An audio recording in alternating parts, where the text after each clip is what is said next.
اعوذ باللہ من الشیطان الرجیم، بسم اللہ الرحمن الرحیم۔ ہمارے سامنے سید ابو العلا مودودی کی کتاب سیرت سرور عالم ہے۔ آج اس کے باب 17 فصل 4 پر گفتگو ہوگی۔ اس کا موضوع جو ہے دراصل وہ ہے کہ عیسائیوں کی گمراہی کے حقیقی اسباب۔ اچھا، اس میں مسیحی عقائد جو تبدیل ہوئے وہ کس طرح سے تبدیل ہوئے، اس کے اوپر گفتگو کی جائے گی، اور اس کے علاوہ عیسائیت میں تثلیث اور یسوع کے خدا ہونے کے تصور پہ بات ہوگی، اور سینٹ پال نے مسیحیت کی ابتدائی تعلیمات کو کس طرح تبدیل کیا اس پہ بات ہوگی، اور حضرت مریم کو مادر خدا قرار دینے کی تاریخی اور مذہبی حقیقت کیا ہے اس پر بات ہوگی۔ تو آج کا یہ پوڈ کاسٹ بہت ہی دلچسپ ہونے والا ہے، اور بہت ساری نئی معلومات آپ تک پہنچنے والی ہیں جو ہو سکتا ہے آپ نے پہلے نہ پڑھی ہوں۔ بچپن میں ہم سب نے کبھی نہ وہ ٹیلی فون کا کھیل ضرور کھیلا ہوگا، مطلب وہی جس میں ہم سب ایک دائرے میں بیٹھتے ہیں اور پہلا شخص دوسرے کے کان میں کوئی بات سرگوشی میں کہتا ہے، اور پھر وہ بات گھوم کر جب آخری بندے تک پہنچتی ہے تو مطلب وہ مکمل طور پر ایک نئی اور بعض اوقات بالکل ہی مزاحیہ سی کہانی بن چکی ہوتی ہے۔ ہاں، بالکل ایسا ہی ہوتا ہے۔ اور دیکھیں، انسانی ابلاغ کی ایک بہت بڑی حقیقت بھی ہے۔ جب کوئی معلومات ایک ذہن سے نکل کر دوسرے ذہن تک سفر کرتی ہیں نا، تو وہ کبھی بھی اپنی اصل حالت میں برقرار نہیں رہتی۔ وہ بالکل اس سانچے میں ڈھل جاتی ہیں جس ذہن سے وہ گزر رہی ہوتی ہیں۔ تو آج کے اس تفصیلی علمی جائزے میں ہم اسی کھیل کو ایک بہت بڑی اور تھوڑی سنجیدہ سطح پر دیکھنے والے ہیں۔ ذرا تصور کریں کہ یہ ٹیلی فون کا کھیل چند منٹوں کا نہیں بلکہ صدیوں تک محیط ہو، اور اس میں روزمرہ کے عام جملے نہیں بلکہ دنیا کے بڑے عقائد شامل ہوں۔ مطلب ہر گزرنے والی صدی، ہر نیا خطہ اس پیغام میں اپنا فلسفہ اور اپنی ثقافت شامل کرتا چلا جائے۔ اور یہی وجہ ہے کہ آج ہم تاریخ کے کچھ ایسے ہی اوراق پلٹنے والے ہیں تاکہ یہ سمجھ سکیں کہ کس طرح ایک انتہائی سادہ سا پیغام وقت کے ساتھ ساتھ ایک پیچیدہ اور بالکل مختلف شکل اختیار کر لیتا ہے۔ بالکل، اور ہاں، چونکہ ہم تاریخ، عقائد اور ان کے ارتقاء پر بات کر رہے ہیں تو یہ واضح کرنا بہت ضروری ہے کہ ہمارا مقصد یہاں کسی عقیدے کی وکالت کرنا یا اس پر تنقید کرنا بالکل نہیں ہے۔ ہم محض تاریخ کے طالب علموں کی طرح یہ دیکھ رہے ہیں کہ جب انسانی سوچ، فلسفہ اور طاقت آپس میں ملتے ہیں تو وہ کس طرح صدیوں پرانے خیالات کو نیا روپ دے دیتے ہیں۔ جی، یہ ایک بہت اہم وضاحت ہے، کیونکہ تاریخ کو سمجھنے کے لیے ضروری ہے کہ ہم خود کو اس دور میں رکھ کر سوچیں۔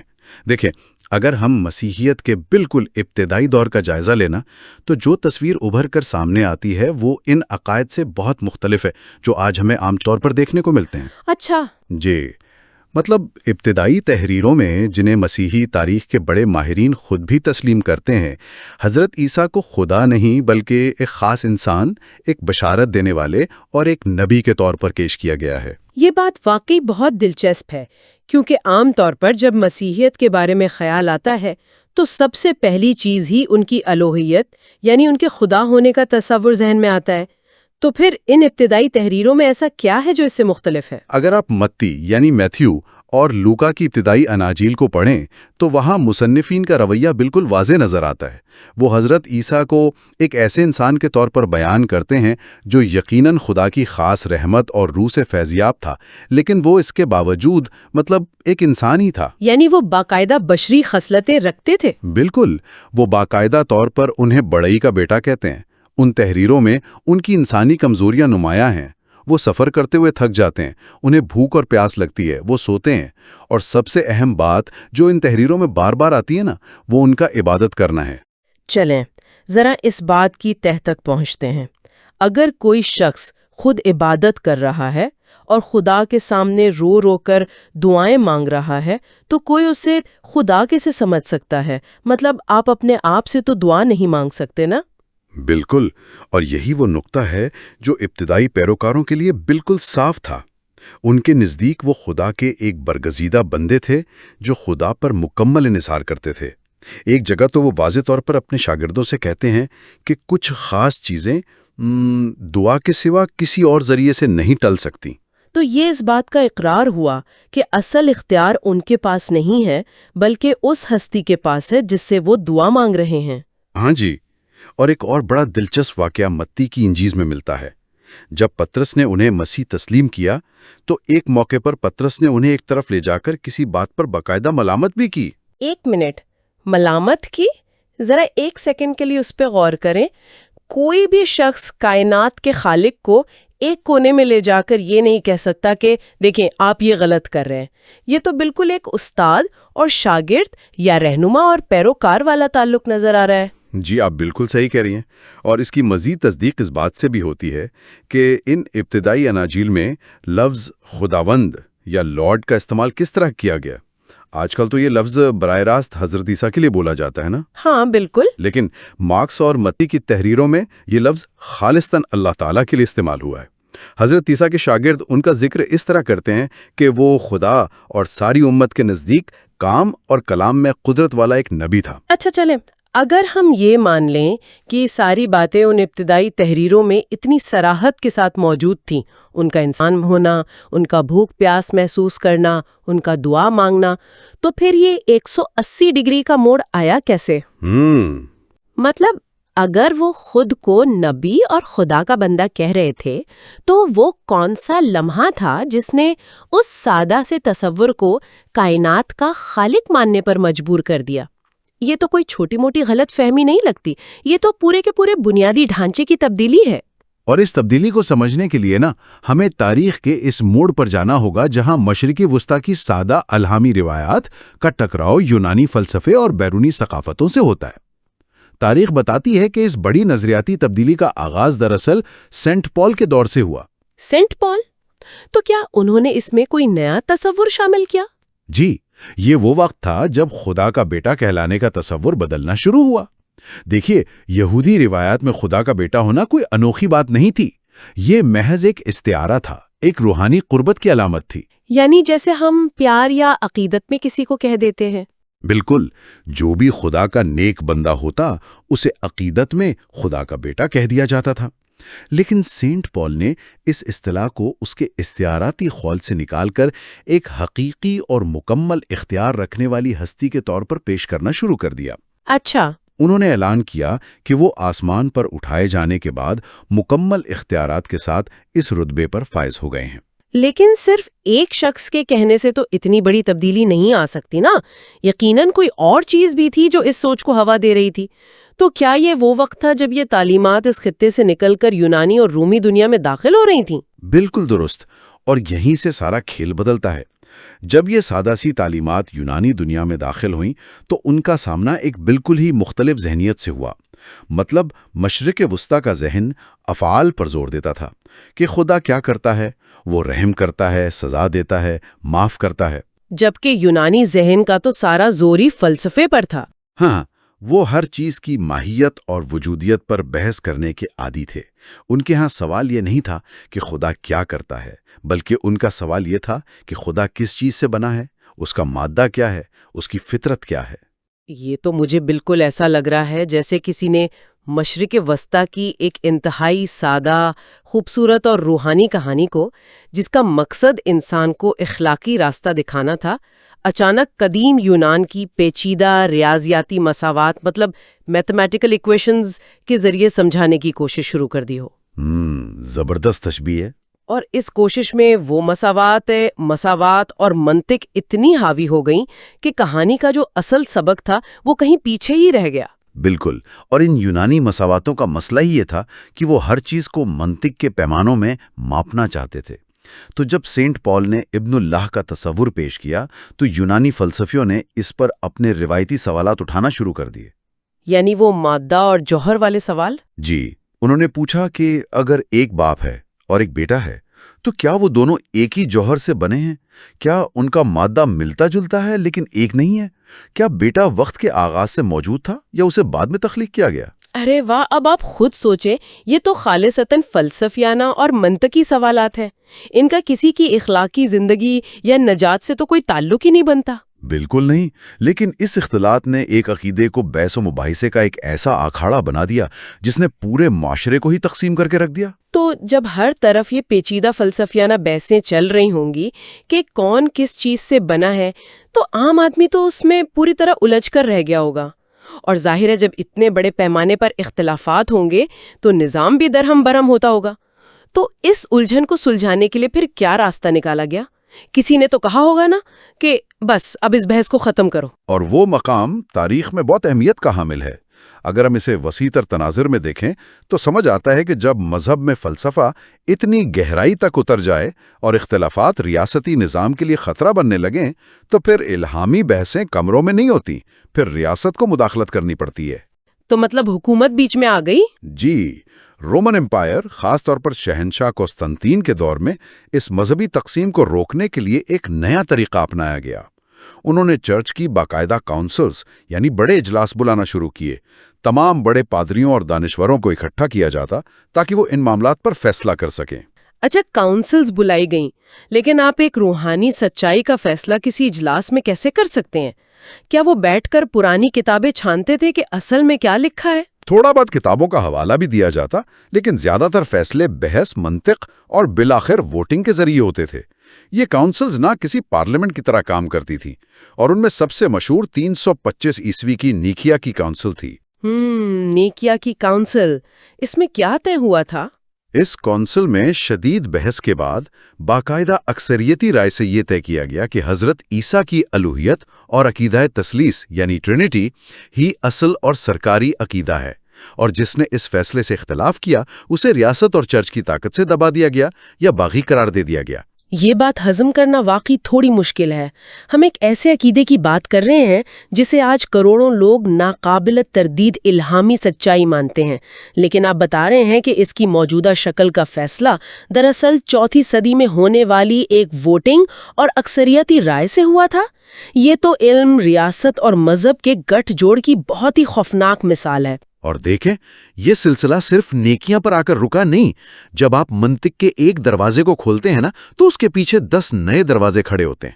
جب نیکیا کی کونسل نے یہ سرکاری فیصلہ سنا دیا کہ وہ مکمل طور پر خدا ہیں تو فلسفیوں نے اگلا سوال داغ دیو۔ اب کیا سوال تھا؟ انہوں نے کہا کہ بھئی ٹھیک ہے، اگر وہ مکمل خدا ہیں اور وہ زمین پر ایک انسان کے طور پر بھی رہے، کھاتے پیتے اور سوتے تھے، تو ایک جسم کے اندر خدا اور انسان ایک ساتھ کیسے رہ سکتے ہیں؟ کیا وہ آدھے خدا اور آدھے انسان تھے؟ اوہ، تو مطلب ایک مسئلے کو حل کرنے کے لیے جو قانون بنایا اس نے ایک نیا منطقی مسئلہ کھڑا کر دیا۔ یہ تو واقعی نہ ختم ہونے والا سلسلہ لگ رہا ہے۔ بالکل، اور اس سوال کو سلجھانے کے لیے مزید صدیاں اور مزید کونسلز لگ گئیں، یہاں تک کہ 680 عیسوی میں قسطنطینیہ کی کونسل نے یہ نظریہ باضابطہ طور پر پیش کیا کہ ان کی ذات میں 2 مکمل فطرتیں، ایک الہی اور دوسری انسانی، موجود ہیں۔ ذرا اس سفر پر غور کریں، کہاں وہ سادہ سی تعلیم جو متی اور لوکا کی تحریروں میں تھیں، اور کہاں 7ویں صدی کی یہ پیچیدہ تشریحات۔ یہاں مجھے ایک اور سوال بھی پریشان کر رہا ہے۔ اگر کاؤنسلز یہ طے کر رہی تھیں کہ خدا کی فطرت کیا ہے، تو کیا انہوں نے انسان کی فطرت کے بارے میں بھی کچھ طے کیا تھا؟ کیونکہ کسی بھی عقیدے میں انسان کا کردار تو بہت بنیادی ہوتا ہے۔ یہ ایک بہترین سوال ہے، اور اس کا جواب ہمیں 529 عیسوی میں ہونے والی اورنج کی کونسل میں ملتا ہے۔ جس طرح خدا کی فطرت پر بحثیں ہو رہی تھیں، اسی طرح انسان کی نجات پر بھی بحث جاری تھی۔ اس کونسل نے جس نظریے کو قانونی شکل دی وہ آج تک مسیحیت کا ایک بہت بنیادی حصہ مانا جاتا ہے۔ وہ کیا نظریہ تھا؟ وہ تصور ہے پیدائشی گناہ یعنی اوریجنل سن۔ کونسل نے طے کیا کہ حضرت آدم کی غلطی کی وجہ سے دنیا میں پیدا ہونے والا ہر انسان، چاہے وہ ایک دن کا بچہ ہی کیوں نہ ہو، پیدائشی طور پر گناہگار اور داغدار ہے۔ ارے باپ رے! جی، اور وہ انسان اپنے زور پر یا صرف اچھے اعمال کر کے اس گناہ سے نجات نہیں پا سکتا جب تک کہ وہ چرچ کے ذریعے باقاعدہ بپتسمہ نہ لے۔ رکے، 1 منٹ رکے، یہ تو بہت بڑی بات ہے۔ آپ یہ کہہ رہے ہیں کہ ایک بچہ جو ابھی اس دنیا میں آیا ہے وہ پہلے دن سے ہی ایک ایسے گناہ کا بوجھ اٹھائے ہوئے ہیں جو اس نے کیا ہی نہیں؟ تو کیا یہ تصور ان کی بائبل میں کہیں موجود تھا؟ کیونکہ یہ تو ایک بہت ہی بنیادی قانون ہے۔ حیرت انگیز بات یہی ہے کہ یہ بائبل میں سرے سے موجود ہی نہیں تھا۔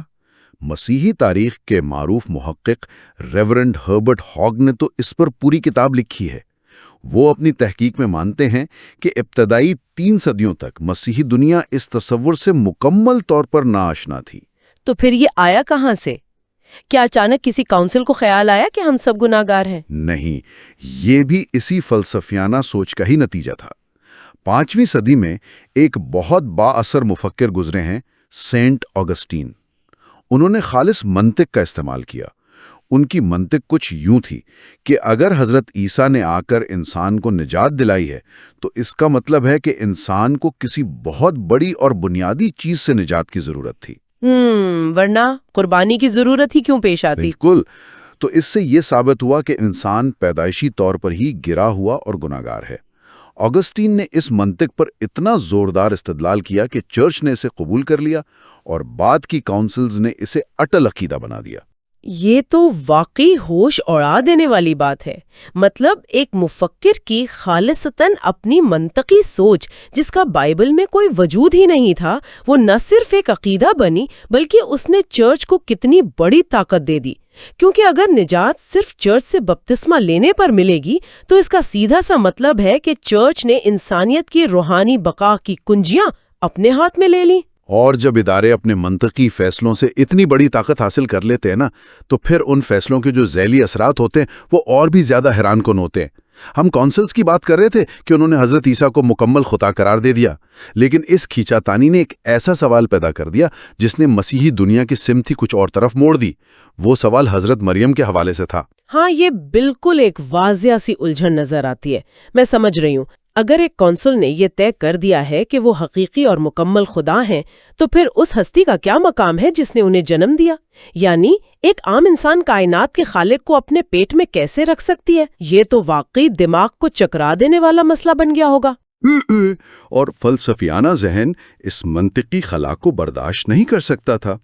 تو اس مسئلے کو حل کرنے کے لیے 431 عیسوی میں افسوس کے مقام پر ایک کونسل بلائی گئی۔ وہاں جو فیصلہ ہوا نا، اس نے غیر ارادی طور پر ایک بالکل نئے ذیلی مذہب کی بنیاد رکھ دی۔ اس کونسل نے باقاعدہ سرکاری طور پر حضرت مریم کے لیے مادر خدا یعنی خدا کی ماں کا لقب استعمال کرنے کا اعلان کر دیا۔ اور میں شرط لگا کر کہہ سکتی ہوں کہ یہ تصور بھی ان کی ابتدائی تحریروں میں کہیں موجود نہیں ہوگا۔ ہاں، بالکل صحیح کہہ رہی ہیں۔ بائبل میں کہیں دور دور تک انہیں خدا کی ماں کہنے کا کوئی اشارہ موجود نہیں ہے۔ ابتدائی 300 سال تک کسی کے وہم و گمان میں بھی یہ بات نہیں تھی۔ وہ صرف ایک انتہائی نیک اور پاک باز خاتون سمجھی جاتی تھیں۔ لیکن افسوس کی کونسل کے اس ایک سرکاری فیصلے نے سب کچھ بدل دیا۔ ذرا اس بات کے اثرات کا تصور کریں۔ صدیوں تک جو تصور موجود ہی نہیں تھا، جب اس پر ریاست کی مہر لگی ہوگی تو وہ عوام میں کس طرح پھیلا ہوگا؟ کیونکہ لوگ تو ویسے ہی جذباتی باتوں کی طرف جلدی مائل ہو جاتے ہیں۔ اس کا عملی نتیجہ کیا نکلا؟ عملی نتیجہ وہ تھا جسے ہم غلوف کہتے ہیں، یعنی عقیدت میں اتنا آگے نکل جانا کہ اصل پیغام پیچھے رہ جائے۔ اس فیصلے کے بعد بہت تیزی کے ساتھ جگہ جگہ کلیساؤں میں حضرت مریم کے مجسمے اور تصویریں رکھی جانے لگی۔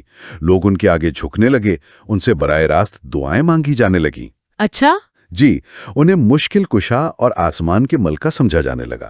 تاریخ بتاتی ہے کہ کیسر کی فوج کا ایک مشہور جنرل تھا نرسس۔ جب وہ میدان جنگ میں اترتا تو وہ اپنی عسکری مہارت پر بھروسہ کرنے کے بجائے حضرت مریم سے رہنمائی مانگتا تھا کہ اسے فوج کو کس طرف لے جانا چاہیے۔ ارے واہ! اور ایک جنگی کمانڈر کا اس طرح کی عقیدت میں مبتلا ہونا ظاہر کرتا ہے کہ یہ محض کوئی چھوٹی موٹی مذہبی رسم نہیں تھی، بلکہ یہ ان کی نفسیات کا حصہ بن چکا تھا۔ میں نے پڑھا تھا کہ بازنطینی حکمرانوں نے بھی جنگوں میں اس تصور کا بھرپور استعمال کیا تھا۔ بالکل صحیح پڑھا آپ نے۔ قیصر ہرقل نے باقاعدہ طور پر اپنے جنگی جھنڈے پر حضرت مریم کی تصویر بنوا رکھی تھی۔ اس کا پختہ یقین تھا کہ جس جھنڈے پر خدا کی ماں کی تصویر ہو، اسے دنیا کی کوئی طاقت شکست نہیں دے سکتی۔ اب آپ دیکھیں کہ بات کہاں سے شروع ہوئی تھی۔ وہ متی کی انجیل جو کہتی تھی کہ حضرت عیسیٰ ایک نبی ہیں اور وہ خود دعا مانگتے ہیں، اور وہاں سے یونانی منطق اور کونسلز سے گزرتے ہوئے ہم کہاں پہنچ گئے کہ خدا کی ماں کے مجسموں کے آگے جنگیں لڑی جا رہی تھیں۔ یہ سب جان کر ذہن واقعی سن ہو جاتا ہے۔ تو اس سب کا اصل مطلب کیا ہے؟ اگر ہم آج کی اس پوری گفتگو کو سمیٹنے کی کوشش کریں تو ایک بات جو بہت واضح ہو کر سامنے آتی ہے وہ یہ ہے کہ تاریخ میں عقائد صرف اس بنیاد پر کھڑے نہیں ہوتے کہ کسی نے اصل میں کیا کہا تھا، بلکہ وہ اس بات کا نتیجہ ہوتے ہیں کہ ترجمہ کرنے والے کون تھے، ان پر کس فلسفے کا غلبہ تھا، اور سب سے بڑھ کر یہ کہ جن اداروں کے پاس طاقت تھی انہوں نے اکثریتی ووٹ کے ذریعے کس بات کو سچ قرار دیا۔ بالکل، اور یہ تاریخ کا ایک بہت تلخ لیکن اہم سبق ہے۔ جب الہامی پیغام کی سادگی کو چھوڑ کر اسے زبردستی منطق کی کسوٹی پر پرکھنے کی کوشش کی جاتی ہے اور پھر ریاست کی طاقت استعمال کی جاتی ہے تو نتیجہ ہمیشہ اصل ماخذ سے دور ہی جاتا ہے۔ یہ بالکل وہی ٹیلی فون کا کھیل ہے جس کا ذکر آپ نے شروع میں کیا تھا۔ فرق صرف یہ ہے کہ یہاں ہر نیا ادارہ اپنا ایک ایسا پکا رنگ چھوڑ جاتا ہے جسے بعد میں مٹانا ناممکن ہو جاتا ہے۔ بالکل، ایک سیدھی سی بات جب طاقت اور فلسفے کے فلٹر سے گزرتی ہے تو وہ اپنا روپ بدل لیتی ہے۔ اور آج کے اس تفصیلی تاریخی جائزے کے اختتام پر یہ سب کچھ جاننے کے بعد ایک ایسا سوال ہے جو کسی بھی سوچنے سمجھنے والے ذہن کو بے چین کر سکتا ہے۔ اگر محض چند زبانوں کے تراجم کی تبدیلی، کچھ یونانی فلسفیوں کی بحثوں اور چند کونسلز کی ووٹنگ کے نتیجے میں کچھ ہی صدیوں کے اندر دنیا کے ایک اتنے بڑے مذہب کی سمت اور اس کا بنیادی ڈھانچہ مکمل طور پر تبدیل ہو سکتا ہے، تو پھر ذرا ٹھہر کر سوچیں۔ آج ہم اپنے ارد گرد، اپنی جدید تاریخ میں یا اپنی ثقافتی روایات میں جن چیزوں کو بالکل حتمی سچ مان کر بیٹھے ہیں، ان میں سے کتنی چیزیں دراصل ایسی ہی کسی پرانی ادارہ جاتی بحث، طاقت کے کسی کھیل یا کسی بھولی بسری فلسفیانہ ملاوٹ کا نتیجہ ہوں گی جسے آج ہم مکمل طور پر فراموش کر چکے ہیں؟ کیا ہم آج بھی وہی صدیوں پرانا ٹیلی فون کا کھیل تو نہیں کھیل رہے؟ یہ ایک ایسا سوال ہے جس پر ہم سب کو ضرور غور کرنا چاہیے۔ تو یہ تھا جی پروگرام سیرت سرور عالم۔ آج ہم نے اس کتاب کے 17ویں باب اور اس کی فصل 4 پہ گفتگو کی۔ اللہ تعالیٰ آپ کو آسانیاں عطا فرمائے اور آسانیاں تقسیم کرنے کی توفیق عطا فرمائے۔ اللہ حافظ۔